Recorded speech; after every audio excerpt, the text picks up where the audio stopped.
नमस्कार दोस्तों, आप देख रहे हैं सरकारी जॉब भर्ती। और आज के यहाँ पर हम लोग टॉपिक देखने वाले हैं भारत का प्राचीन इतिहास, जिसके अंतर्गत दो पार्टों को देखेंगे। एक तो है बौद्ध धर्म और एक है जैन धर्म। आप अपने कोई भी सा एग्जाम उठाकर देख लो, उसमें भारत का इतिहास दिया हुआ है, जिसके अंतर्गत प्रत्येक एग्जाम में 1 से 2 अंकों का बौद्ध धर्म से या जैन धर्म से संबंधित प्रश्न पूछे जाते हैं। तो फिर अगर आप जो है आज इस वीडियो को अच्छे से देख लेते हो तो निश्चित तौर पर अगर इन दोनों टॉपिक से अगर कोई भी क्वेश्चन आता है तो निश्चित ही आपसे ये प्रश्न आपसे बन जाएगा।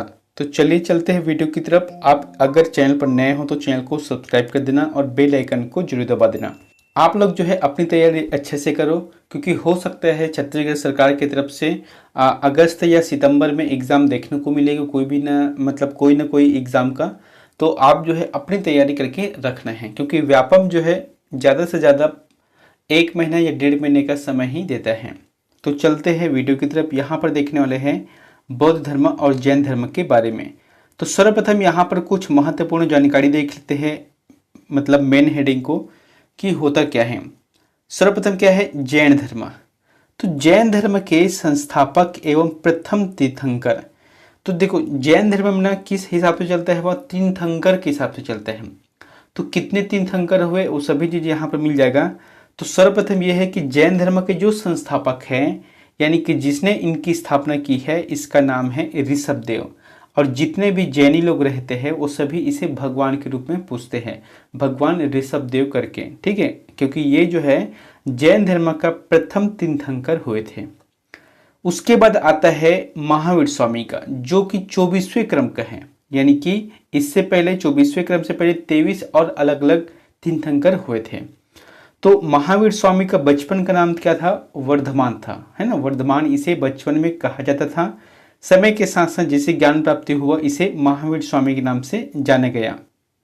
इनका जो जन्म है महावीर स्वामी का 540 ईसा पूर्व में है। कब है, 540 ईसा पूर्व में कुंडल ग्राम वैशाली में हुआ था। 540 ईसा पूर्व कुंडल ग्राम वैशाली में हुआ था। और इनके पिता का नाम है सिद्धार्थ, याद रखना है सिद्धार्थ इनके पिता का नाम है, जो कि जात्रिक कुल के सरदार थे। ये प्रश्न पूछा गया था, है ना, जात्रिक कुल के सरदार थे। और इनकी जो माता का नाम है त्रिशला है। क्या है, त्रिशला इनकी माता का नाम है महावीर स्वामी का। इनकी जो मृत्यु है वहाँ 72 वर्ष की उम्र में निर्वाण प्राप्त किया। कब, 468 ईसा पूर्व में बिहार के पावापुरी, जो कि राजगीर में है, ठीक है, बिहार के पावापुरी जो कि राजगीर में है, यहाँ पर इनकी मृत्यु हो गई, यानी कि निर्वाण प्राप्त किया है। उसके बाद है बौद्ध धर्म। तो बौद्ध धर्म के जो संस्थापक हुए गौतम बुद्ध, इसे जो है एशिया का ज्योतिपुंज भी कहा जाता है, ठीक है। और इनका जो जन्म है 563 ईसा पूर्व में हुआ था। मैंने यहाँ पर क्या बताया था, एक है 540 ईसा पूर्व किनकी है, महावीर स्वामी का है। और इनका 563 ईसा पूर्व है, कपिल वस्तु लुम्बिनी में हुआ है जन्म इनकी। पिता हुए थे शुद्धोधन हुए थे, माता का नाम है माया देवी, है ना। लेकिन कहा जाता है कि गौतम बुद्ध के कुछ जन्म के कुछ समय बाद इनकी मृत्यु हो गई थी। तो जब मृत्यु हो गया, ये कब की बात है, जन्म के 7वें दिन इनकी मृत्यु हो गई थी इनकी माँ की, ठीक है। तो इनका जो लालन पोषण है, यानी कि पूरा जो पालन पोषण है, ये सभी काम किसने किया है, उनकी सौतेली माँ, जिसका नाम क्या है, प्रजापति, है ना। प्रजापति इनका नाम है, प्रजापति गौतमी रहेगा। और हो सकता है इसी के नाम से इनका नाम गौतम ही पड़ा है। मृत्यु जो है 80 वर्ष की अवस्था में 483 ईसा पूर्व, जो कि कुशीनारा उत्तर प्रदेश में हुआ है। कहाँ पर हुआ है, कुशीनारा उत्तर प्रदेश में। ये जो है 80 वर्ष जिए और ये जो है 72 वर्ष जिए थे, ठीक है। तो ये हो गया मुख्य रूप से जो बिंदु है मैंने आपको बता दिए हैं। अब यहाँ पर चलते हैं कुछ महत्वपूर्ण प्रश्न। दोस्तों इसके बारे में तो आप लोगों ने शुरू से कुछ न कुछ पढ़ा होगा पहले से। तो मैं यहाँ पर आप लोगों को प्रश्न पूछूंगा, फिर ऑप्शन जो रहेगा वो रहेगा, फिर आपको जो है स्वयं से एक बार टिक लगा के देखना है। और लास्ट में हमको कमेंट करके ये बताना है कि सर 20 प्रश्नों में से हमारा इतना सही गया है, आपको बताना है, ठीक है। तो चलते हैं पहला प्रश्न की तरफ। जैन परंपरा के अनुसार जैन धर्म में कुल कितने तीर्थंकर हुए थे? देखो यहाँ पर जो बता रहा हूँ ना, ये इतिहास के बारे में एक टॉपिक को ही मैंने उठाया है, यानी कि जैन धर्म बौद्ध धर्म। हो सकता है इसके नेक्स्ट टॉपिक में अगर हम जैसे कि 16 महाजनपदों का उदय हुआ था उसको उठा ले, या कोई अगर धार्मिक आंदोलन हुआ था, या कुछ भी और जो एक एक टॉपिक है ना छोटे छोटे सा, आप उसे उठाकर पढ़ो, आपका सिलेबस ऑटोमेटिक कंप्लीट हो जाएगा। यहाँ पर क्या बोला गया है कि जैन परंपरा के अनुसार जैन धर्म में कुल कितने तीर्थंकर हुए थे? अभी जस्ट बताया था आपको 20, 22, 24, 25 क्या हो सकता है? 24। 24 आंसर सही रहेगा, है ना। तो जैन परंपरा के हिसाब से 24 तीर्थंकर हुए थे। पहला तीर्थंकर हुए थे ऋषभदेव हुए थे। उसके बाद 23वें क्रम का जो हुए थे वहां पार्श्वनाथ, है ना, पार्श्वनाथ या पार्श्वनाथ देव भी कहते इसे। उसके बाद 24वें तीर्थंकर हुए थे वहां महावीर स्वामी हुए थे। इसके बाद और जो अनुयायी आए, लेकिन ऐसा नहीं था कि वो तीर्थंकर कहलाए, क्योंकि इसके बाद जो है जैन धर्म दो पार्टों में बढ़ गया था। अगला है बौद्ध ग्रंथ पिटक की रचना निम्न में से किस भाषा में की गई थी? अब पिटकों की जो संख्या है वह 3 है। विनय पिटक, धम्म पिटक और सूत्र पिटक, ये 3 प्रकार से हैं। तो यहाँ पर क्या बोला गया है, किस भाषा में लिखी गई थी? तो स्वाभाविक बात है ऐसी भाषा में लिखना जो कि उस समय के जनमानस के बीच में हम जाकर प्रचार कर सके, प्रसार कर सके, या उनको बताए तो वो अच्छे से समझ सके। तो यही आंसर रहेगा। क्या हो सकता है? संस्कृत है, अर्धमागधी है, पाली है, प्राकृतिक है। सही जवाब आ जाएगा इनका पाली रहेगा। उस समय की जो भाषा है पाली भाषा, जो कि बहुत ही श्रेष्ठ और सरल थी, जिसे जनमानस आसानी से समझ सकते थे। तीसरा प्रश्न है महावीर का जन्म किस क्षत्रिय गोत्र में हुआ था? तो अभी जस्ट बताया था महावीर स्वामी की जो पिता है वहां किसी न किसी रूप से क्षत्रिय गोत्र के सरदार थे। अब कौन से गोत्र हैं, मतलब कौन से गोत्र है आपको बताने हैं। ये रहेगा जांत्रिक रहेगा, ठीक है। जांत्रिक कहते हैं या इसे ही जात्रिक कुल भी कहा जाता है। मैंने लिखा है कि इनके पिता जो कि क्या हुए थे, सिद्धार्थ, जात्रिक या जांत्रिक कुल के सरदार थे। कभी कभी दोनों दिए रहते हैं, जात्रिक दिया रहेगा या फिर जात्रिक दिया रहेगा। अगला है महावीर स्वामी के प्रथम अनुयायी कौन बने थे? महावीर स्वामी के प्रथम अनुयायी कौन बने थे? अनुयायी मतलब होता है उनके जो कह सकते शिष्य हैं, ठीक है। तो प्रथम शिष्य कौन बने थे? जामिल। जब इन्होंने जो है महावीर स्वामी ने अपना जैसे कि प्रवचन देना प्रारंभ किया, तो पहली बार जो उनके शिष्य बने थे या अनुयायी बने थे वहाँ जामिल बने थे। अच्छा, ये जामिल कौन है? यहाँ पर प्रश्न आता है। यहाँ पर 2 से 3 प्रश्न बन सकते हैं। तो समझना ये है कि जामिल जो है महावीर स्वामी का क्या है, दामाद है ना। मैंने बताया था आपको महावीर स्वामी की एक पुत्री थी जिसका नाम क्या है, अन्नोजा प्रियदर्शनी, है ना। तो अन्नोजा प्रियदर्शनी की कौन है पति? ये जामिल हुए थे। तो स्वाभाविक बात है महावीर स्वामी के ये दामाद हुए, है ना। तो प्रथम जो अनुयायी हुए वहां महावीर के स्वामी के दामाद हुए थे जिसका नाम जामिल है। 5वां प्रश्न है महावीर स्वामी का अपना प्रतीक चिन्ह किसे मानते थे? बताना है महावीर स्वामी अपना प्रतीक चिन्ह किसे मानते थे? काफी इंपॉर्टेंट प्रश्न है। जैसे कि घोड़ा है, हिरण है, शंख है या सिंह है। इसका सही जवाब रहेगा सिंह रहेगा। सिंह इनका प्रतीक चिन्ह के तौर पे था। जैसे कि 24 तीर्थंकर हुए, तो उस 24 तीर्थंकर में सभी ने अपना अपना एक प्रतीक चिन्ह बनाया है।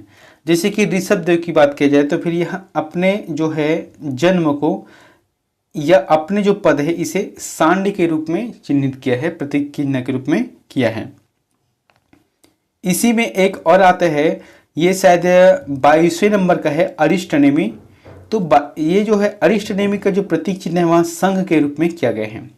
पार्श्वनाथ का जो है, जो कि 23वें नंबर का है, यह अपने आप को सर्प के रूप में प्रतीक चिन्ह दिया है। तो उसी तरीके से महावीर स्वामी के जो अपना प्रतीक चिन्ह है वहाँ सिंह रहेगा, ठीक है। बहुत ही अच्छा तरीके से बता रहा हूँ, आराम से बता रहा हूँ, इसलिए आप जो है इस वीडियो को शुरू से लेकर अंतिम तक देखना। मैं दावे के साथ कहता हूँ कि अगर जो भी प्रश्न आएगा यहाँ से आपसे 100% बच जाएगा। हालांकि इसमें कुछ प्रश्नों को नहीं लिया है मैंने। क्यों नहीं लिया है? जैसे कि बौद्ध संगीतिया 4 बार हुआ है और जैन संगीतीय 2 बार हुआ है। तो इसे मैंने इसलिए नहीं लिया है प्रश्न को, ताकि जब भी यो राजा वाला पार्ट आएगा तो मैं उसी में बताऊंगा कि किस राजा ने किस संगीतीय में अध्यक्ष पद बना है, या उनके जो शासनकाल में हुआ था वो तब की बात है। छठवां प्रश्न देखते हैं, प्राचीनतम विश्वविद्यालय कौन था? तो प्राचीनतम विश्वविद्यालय कौन था बताना है। तो हम सभी सुनते हैं एक चीज, जैसे कि यहाँ पर ये भारत देश का नक्शा हो गया, ठीक है, मान लो जाए। तो यहाँ पर क्या है, तक्षशिला, जो कि अब पाकिस्तान वाला एरिया में पड़ता है, ठीक है, और एक है नालंदा जो कि बिहार में पड़ता है। अब यहाँ पर देखना है कि प्राचीनतम विश्वविद्यालय कौन था की बात आता है तो हमेशा आपको सही लगाना है नालंदा, नालंदा विश्वविद्यालय सही है।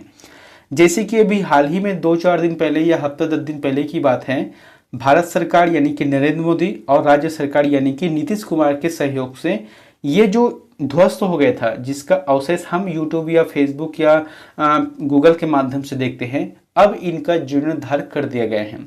तो ये जो है उस समय की बात है, श्रेष्ठ और सर्वश्रेष्ठ विश्वविद्यालय के तौर पे था। कहा जाता है कि नालंदा विश्वविद्यालय में विदेशों से पढ़ने आते थे, जैसे कि बर्मा हो गया, चीन हो गया, नेपाल है, अफगानिस्तान है, श्रीलंका है, यहाँ से पढ़ने लोग आते थे। और साथ ही साथ देश के अनेक जो क्षेत्र है वहाँ से भी आते थे, ठीक है। यहाँ पर कोई भेदभाव नहीं होता था कि ऊंच है नीच है, ऐसा कुछ देखने को नहीं मिला है। और जितने भी गुरु हुए थे यानी कि जो टीचर हुए थे वो सभी ऋषि मुनि थे।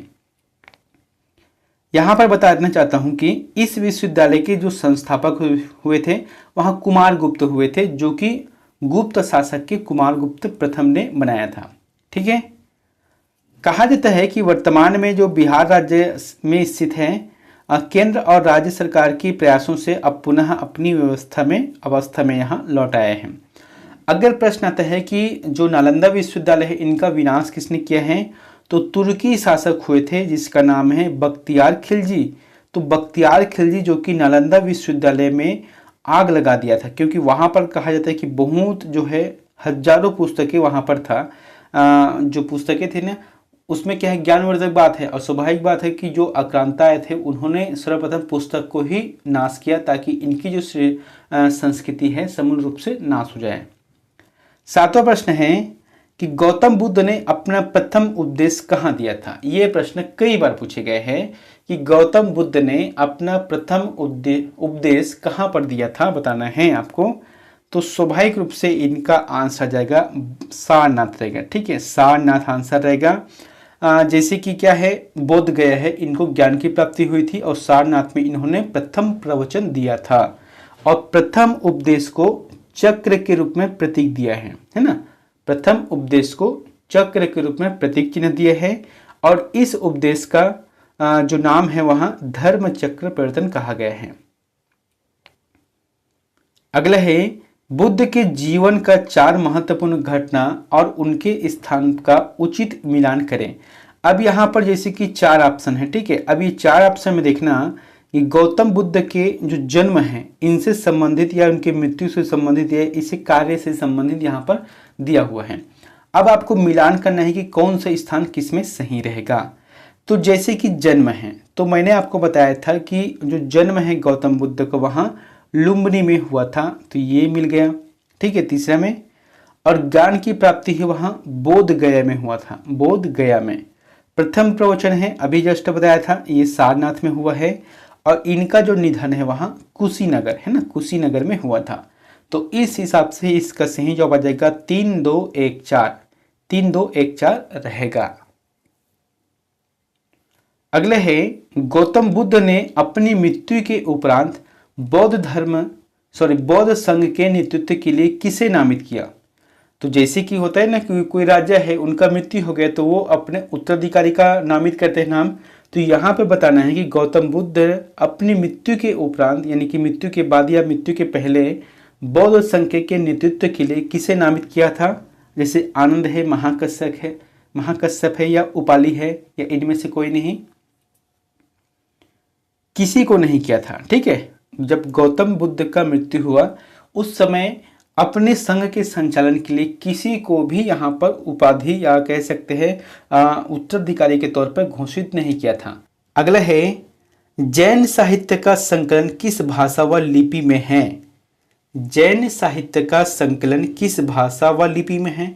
मैंने पहले ही बताया था कि जिस समय जिस भाषा का सर्वश्रेष्ठ मतलब उपयोग होता है, जैसे कि कहना चाहता हूँ हमारे छत्तीसगढ़ है, ठीक है।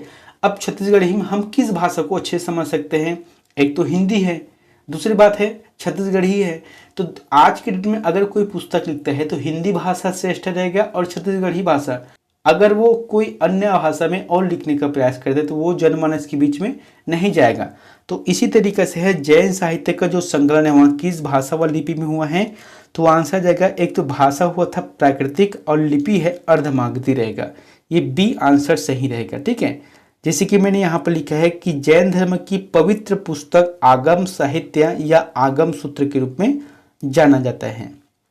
अगला है बौद्ध धर्म तथा जैन धर्म दोनों ही विश्वास करते हैं कि। अब यहाँ पर चार ऑप्शन दिया गया है। एक तो क्या लिखा है, पहला कर्म तथा पुनर्जन्म के सिद्धांत सही है। दूसरा है मृत्यु के पश्चात ही मोक्ष संभव है। तीसरा है स्त्री तथा पुरुष दोनों ही मोक्ष प्राप्त कर सकते हैं। जीवन में मध्यम मार्ग सर्वश्रेष्ठ है। तो यहाँ पर जो सही आंसर रहेगा वहाँ तीसरा नंबर रहेगा, यानी कि गौतम बुद्ध और जो जैन धर्म है ये दोनों स्त्री तथा पुरुष दोनों ही मोक्ष प्राप्त कर सकते हैं। इस बात पर दोनों विश्वास करते थे एक साथ।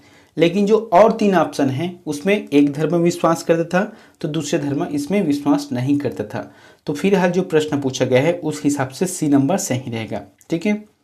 अगला है गौतम बुद्ध का जन्म कब हुआ था? बताना है गौतम बुद्ध का जो जन्म है वहां कब हुआ था? 563 ईसा पूर्व रहेगा, ठीक है। 563 ईसा पूर्व। और इनकी जो मृत्यु है देखो 483, यानी कि ये 80 साल तक जीवित रहे थे। और इनका जो जन्म है कपिल वस्तु के लुम्बिनी नामक स्थान में हुआ था और मृत्यु है कुशीनारा जो कि उत्तर प्रदेश है। अगले है स्यादवाद का सिद्धांत है।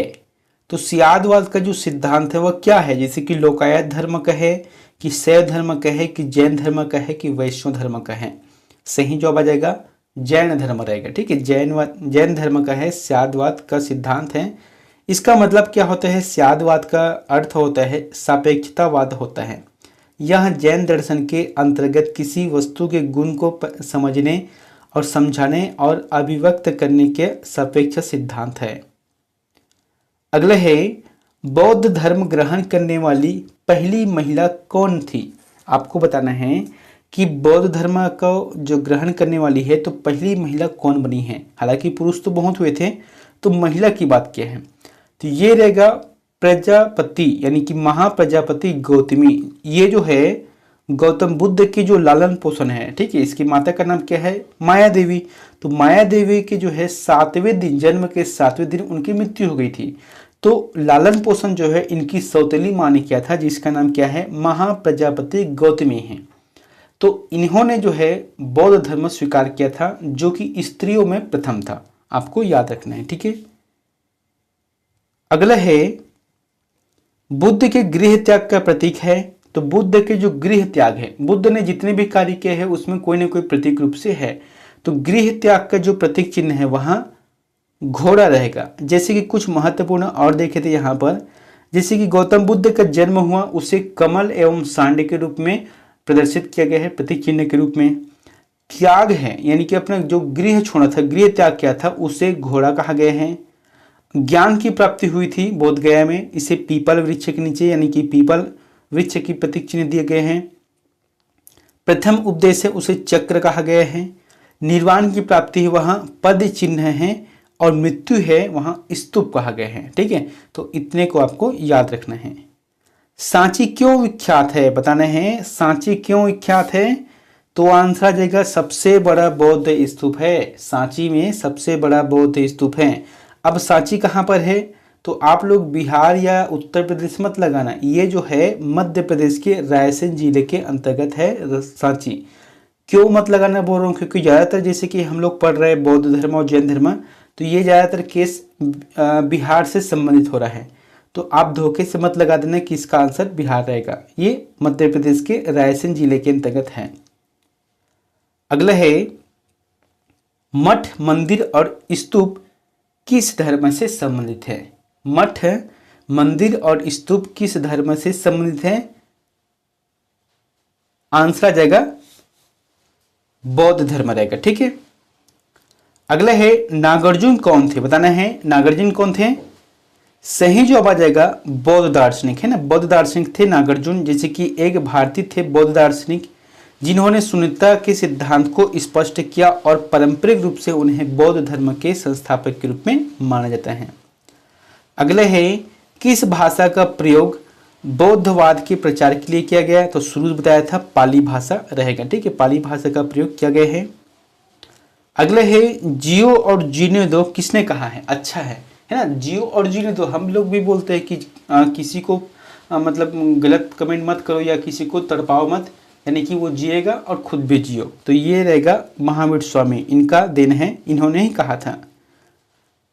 दोस्तों अंतिम का प्रश्न आप लोगों के लिए होमवर्क है और इसका कमेंट बॉक्स में जाकर आपको आंसर सही लगाना है। जैसे कि बुद्ध चरित्र के रचनाकार है, बुद्ध चरित्र के रचनाकार कौन है? जैसे कि अश्वघोष है कि वासुमित्र है कि बुद्ध घोष है या नागार्जुन है। इन चारों में से जो भी ऑप्शन आपको सही लगता है तो प्लीज हमें कमेंट बॉक्स पर जाकर जरूर कमेंट करें। मिलते हैं नेक्स्ट वीडियो में एक नई जानकारी के साथ। Thank you.